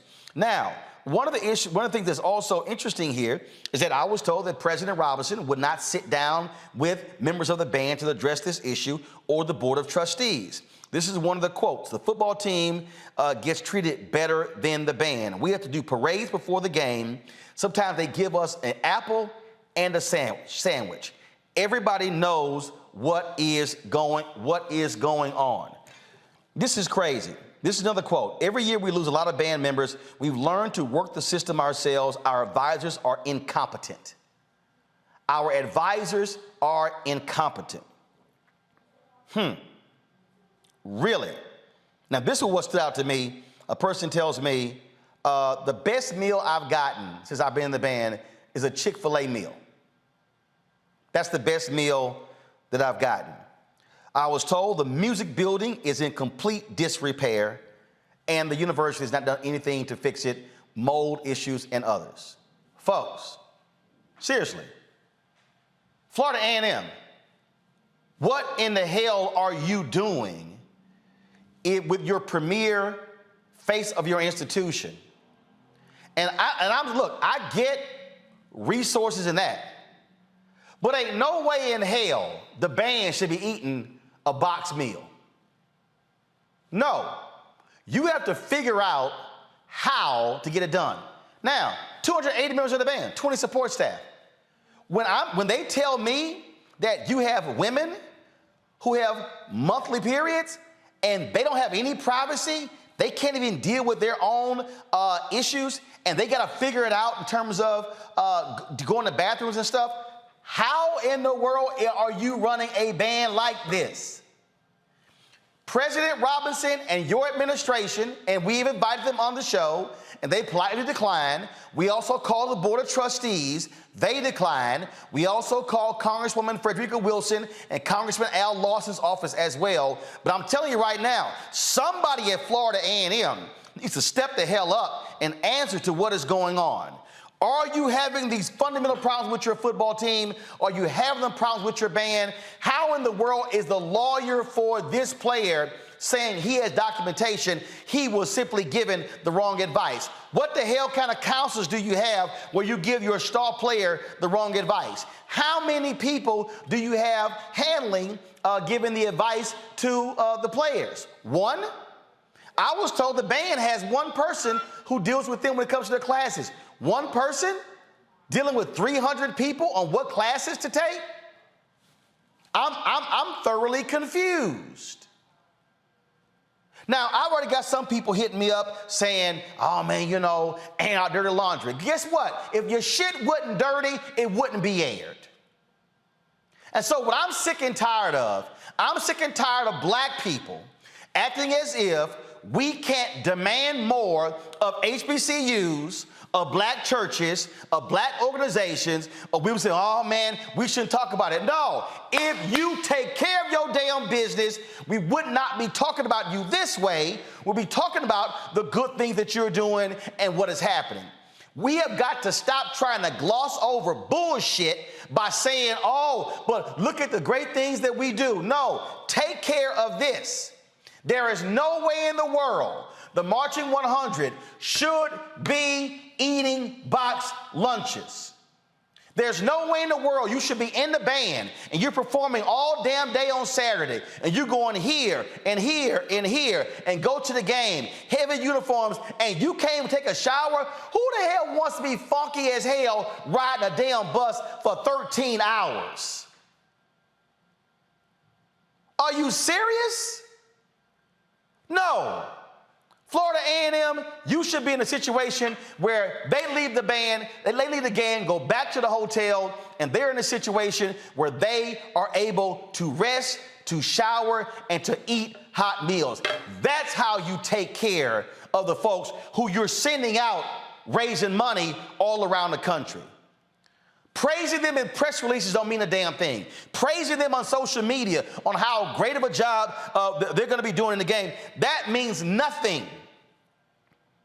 It is how you're treating them when they are on the road. And I understand what took place. It was heinous. We covered it, the death of Robert Champion. But you today cannot be holding that over the head of the band today and not have the right systems in place. And his was also shameful with the player who did not get the right advice. Let me explain to y'all what's about to happen, Florida A&M. Ain't no black parent going to allow their star athlete to leave a major program to come to your school if you can't even give them the right guidance on what classes to take. This is a star linebacker who's trying to get to the NFL. Let me explain to y'all how this works. Mario, he knows this. When you are Florida A&M and you play a major game against North Carolina, the scouts are measuring you based upon the competition at North Carolina. When he can't play in a game against North Carolina, y'all are hurting his future in the NFL. And so by doing this, you are hurting future stars transferring to Florida A&M and Jackson State and Bethune-Cookman and to Alabama State and the TSU and the Prairie View and the Grambling. Y'all, I don't want to hear shit about white folks. These are black administrators who are not doing their job. And this is what happens when you fire the AD who balanced your budget and you still haven't explained why you fired him. But we know where he's at. He's a number 2 at Tulane. Now, ain't that interesting? He's a number 2 at Tulane, but he got fired as AD at Florida A&M. Y'all have heard me say this again, and I'm going to keep saying it. I am sick and tired of black institutions talking about, oh, how we're surviving. We must be having thriving conversations. And see, oh, I heard all that bullshit. You went to the white school. Hey, it ain't my fault I went to Jack Yates High School and Texas Southern University was right across the street and they had a school of communications and I was a #1 student in my high school in school of communications and they never recruited me. Prairie View, 50 miles down the road, never recruited me. So you damn right I followed the money at Texas A&M. But what we need to understand is I need folk to stop sitting here saying, send your kid to a HBCU. You got to handle your business if you want our kids to go. And so President Robinson, stop addressing the issue in press releases. Answer the question, is your band being treated this way? Is your band having to ride up on Friday and ride back on Saturday? In a 24-hour period or 36-hour period, they're spending 26 hours on a bus? Are they eating cold food? They can't take a shower? Is that literally how you are treating the Marching 100? Somebody needs to answer this. Somebody needs to confront, and don't say, oh, I'll put it at the top of my agenda. This is going to be a part of our weekly report. No. Leadership says we're getting this fixed in the next 72 hours. Because I'm telling you right now, y'all, I can guarantee you future stars will give second thoughts to coming to Florida A&M. Because if they say y'all ain't taking care of the players now, why in the hell am I going to go? Why am I going to show up on the campus? This is what happens when you don't take care of your business and it goes public. And trust me, I know some of y'all going to be sitting here, hitting me up. Oh, man, you had to go that hard. I can tell y'all right now, I was in the band in high school. I can't stand cold-ass food today. You think I'm going to sit here and march my ass around all damn day at multiple events, then play and march in the game, and all you got for me is a box lunch after the game? You done lost your damn mind. That's not how you are to treat your student body. Florida A&M, President Thompson, do better. Bring my panel in right now. DeMar, I want to start with you. You played at Oklahoma.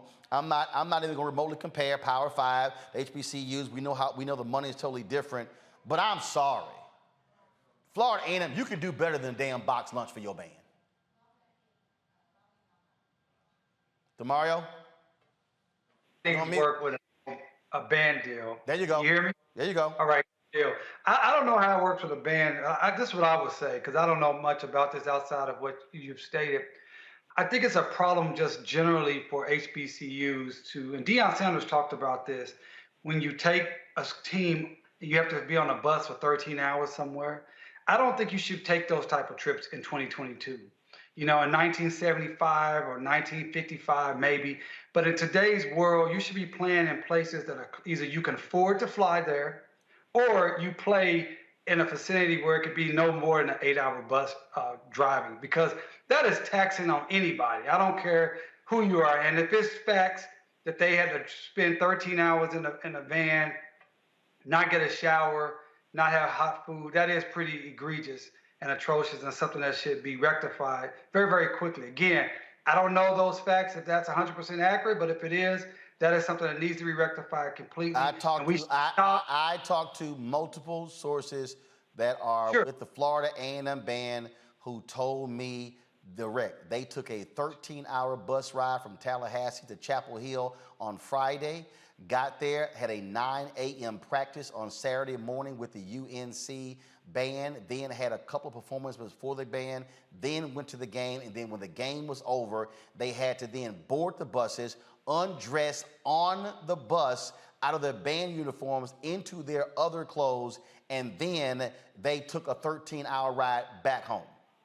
So what I was going to say, with all of those facts, I think Florida A&M, not only are they going to be reeling from what you stated tonight, but they may have some legal issues. So, I like to talk about the legal issues. I mean, you may have some Title IX issues because you having these females have to be dressed in front of males and vice versa.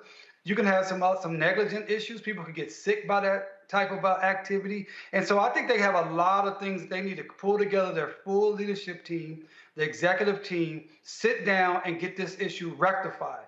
Period, point blank. It should not be the same thing for next weekend wherever they go play. That's number one. Number two, I don't think any HBCU should be playing these games where you're going, you don't have the proper resources. You're going to go to a big Power 5 school. Your team is going to get embarrassed and slaughtered on the field. And then your support staff have to be on the buses for 12, 14, 16 hours. That sounds like a bad high school scenario back when I played, and I graduated high school in 1994. So I hope this gets rectified both from a political standpoint, a practical standpoint, and from a legal standpoint. Look, the thing for me here, Mustafa, and again, it trips me out when people say, man, you should be bringing this stuff up. Well, don't screw it up. The reality is, this is what Ida B. Wells said, the way to right wrongs is to turn the light of truth upon them. That's the whole point. This is called light. Yeah. My daddy used to say, don't tell me you love me, show me you love me. You show me you love me by investing in me.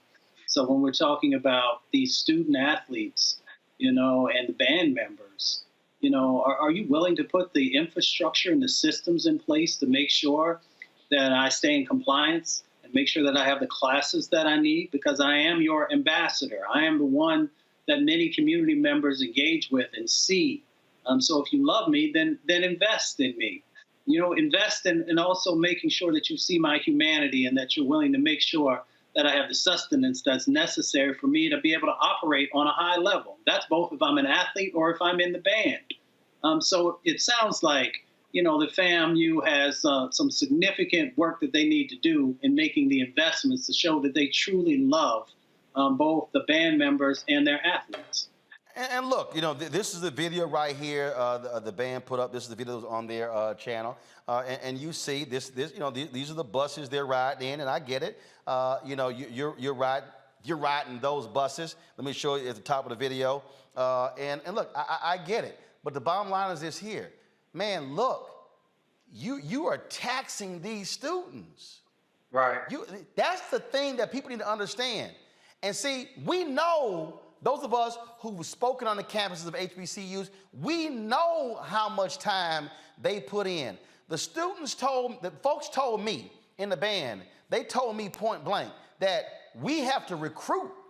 We recruit when we go to these places. They send us, they say we might come into a city as a battle of the bands on Friday night.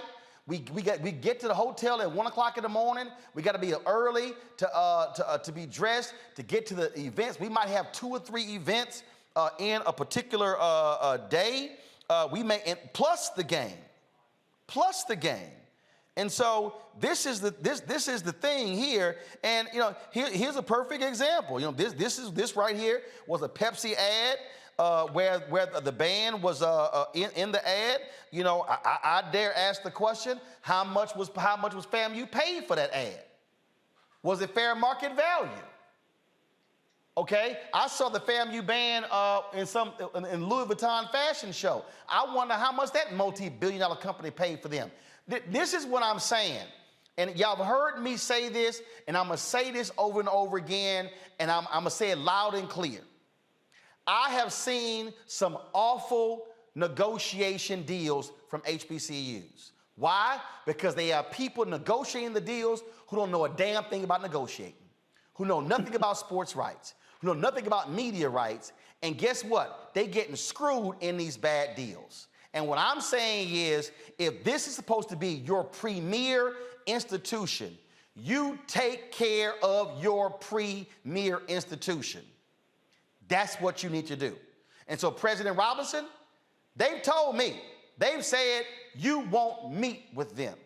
The president of FAMU, this is what they told me. I was told point blank today that the band building is in disrepair, that there's mold, it is dirty, it's dilapidated. The president of FAMU needs to go meet with the entire band. Not 1 or 2 students, not the drum majors, the entire band, and take their questions and listen to what they have to say.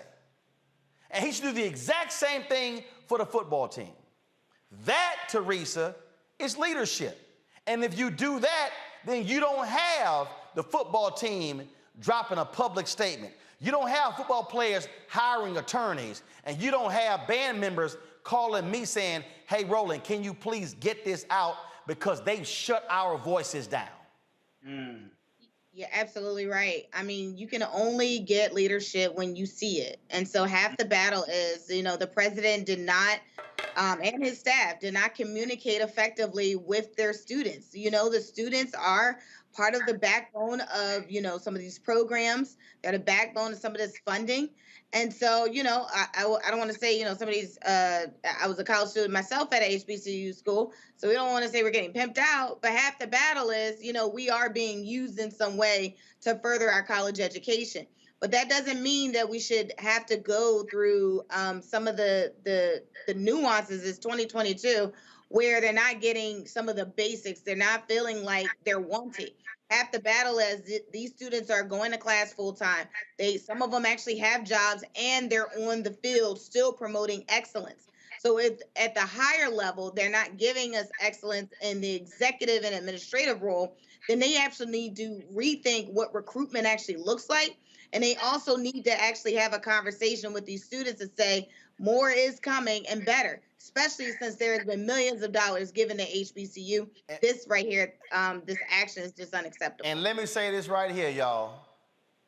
On no job, let me say this right here. On no job would you have band starting at 9 a.m. on a Saturday, doing 2 or 3 pregame events. They're performing in the band. They essentially working. Let me use that word properly. Working 12 and 14 hours on a Saturday. And then you got to get on the bus to go back home. Nah. So FAMU president, FAMU board of regents, FAMU alumni, what y'all gonna do? And yes, all of you Florida politicians in the state legislature, what y'all gonna do to properly fund Florida A&M properly? That's the question y'all need to answer. And let me be clear, I am not scared to do another segment. I'll do a Florida A&M segment every day until we get answers. That's a promise. And any other HBCU out there, you doing students wrong, guess what? I'm gonna hit you too. Because if I don't accept less than excellent on this show, do you actually think I'm going to accept it in other black institutions? Hell to the no. We'll be back on Roland Martin Unfiltered.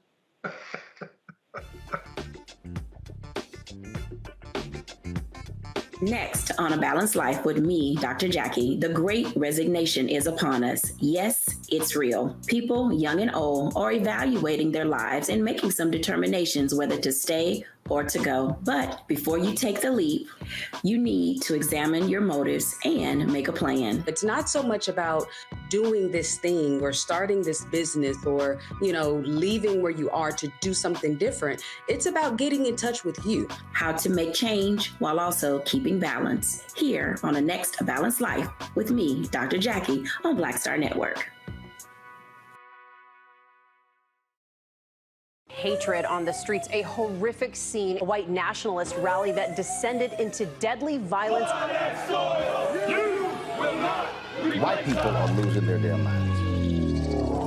As an angry pro-Trump mob storms the U.S. Capitol, we're about to see the rise of what I call white minority resistance.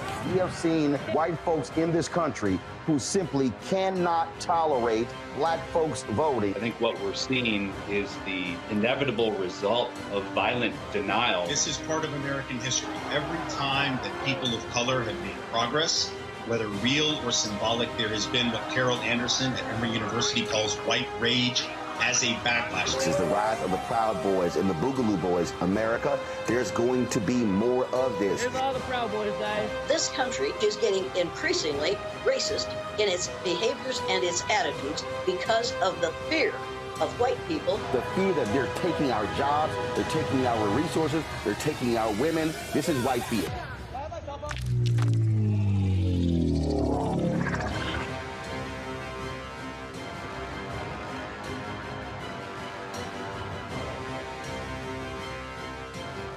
I'm Vivian Green. Hi, I'm Wendell Pierce, actor and author of The Wind in the Reeds. Hey, yo, Peace World, what's going on? It's the Love King of R&B, Raheem Devon, and you're watching Roland Martin Unfiltered.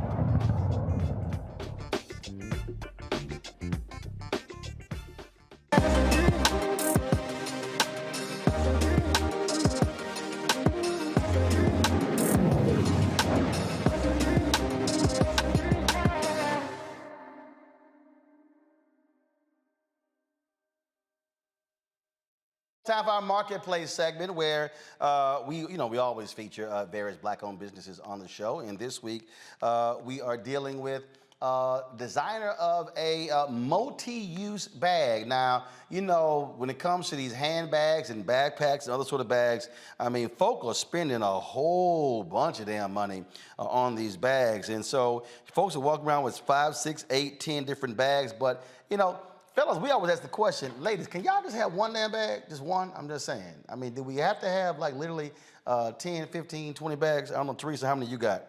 You a handbag queen, Teresa? I am. Yeah, Okay, so this segment is just for you right here. And so let's talk about it right here, y'all. So here we go right here. This is the bag by our next guest we want to talk about. This is like a multi-use bag. It's called Minky Blue. The company is Minky Blue, M-I-N-K-E-E Blue. They solve what is called the overload bag syndrome by creating an organizational fashion bag for the ever-changing role of busy women. Okay, joining us right now is Cheryl Mose. She joins us from Philadelphia. Cheryl, you are the owner-creator of this? I certainly am, and let's add in inventor. I have 2 patents on that bag. All right, so how'd you arrive at this here? Were you tired of spending crazy amount of money on all them damn bags like Teresa? All the bags, and I always was carrying 2 or 3 bags, my lunch, my shoes in a plastic grocery bag, all kinds of bags. And I just wanted one bag where I could organize and separate my change of clothes, my shoes, my laptop, and my purse essentials in one bag. And so that's how I came up with Minky Blue. Okay, all right. So as I look at this bag right here, so I'm looking back here, you got like a zipper portion that's back here for you to place some stuff in. Then we got, the front here. You can slide some stuff underneath here, and then we open it up. We got another compartment that's in here. And then, all right, so what? We got a clothes bag, a shoe bag in here? What we got? No, it looks like somebody didn't take the duster bag. I'm just making sure. Okay, so then we go on the inside, and so then we got all these other little compartments in here. And so, yeah, this is like combination overnight bag and a purse.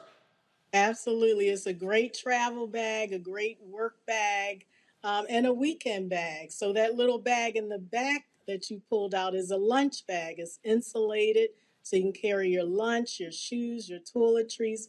And then on the top of the bag, you can carry your laptop and purse essentials. Okay, And but it has a zipper right in the middle of the bag, so you can convert the bag and change it from a 2-compartment bag to just a full open tote bag. all right, so when you said your lunch compartment, come back to me. So I unzip the back right here. And Yeah, so, there's the lunch bag right there. all right, so this is the Got lunch. it.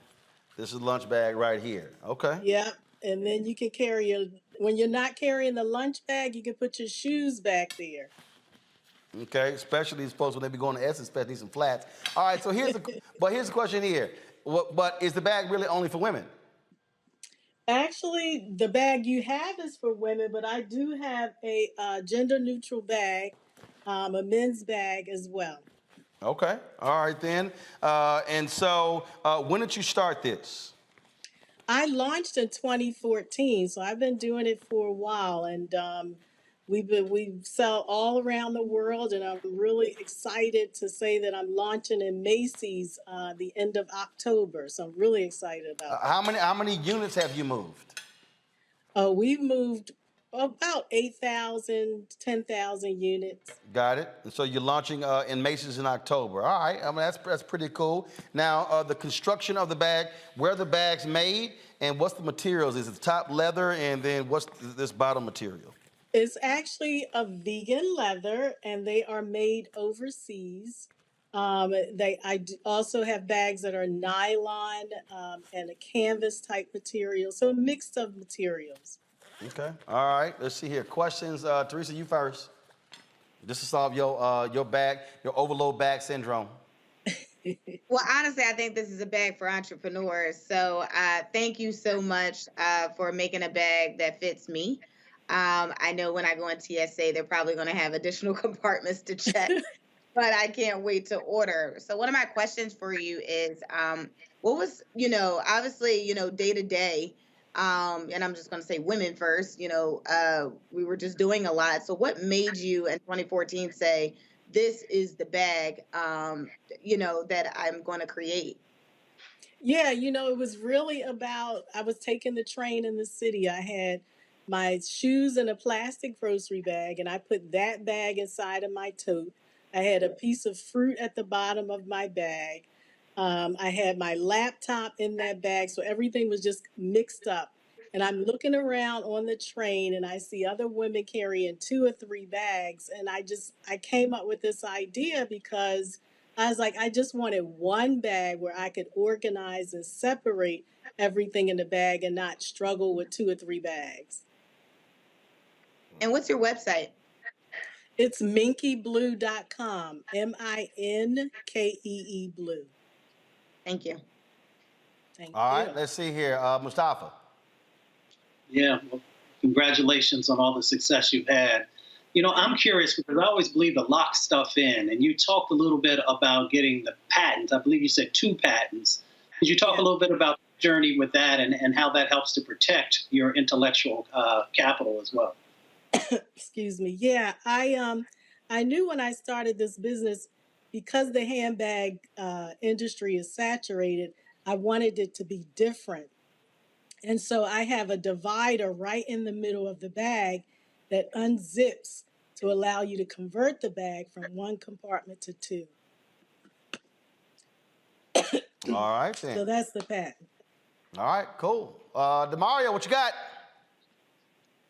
Yeah, I'm same thing Mustafa was talking about. Very interested in the IP patent. And what's your background? And did you invent this yourself? Because you told Roland, "Hey, I'm an inventor too." So did you invent this yourself? Yeah, I did. I invented it. I have a degree in engineering, so it was all about problem solving, the structure of the bag, and yeah, I invented the bag. That's what's up. I just really, I like the way you check Roland too. So I'm a big fan of yours. First of all, she didn't check me, but you used to getting checked, so you know what getting checked feel like. Don't start.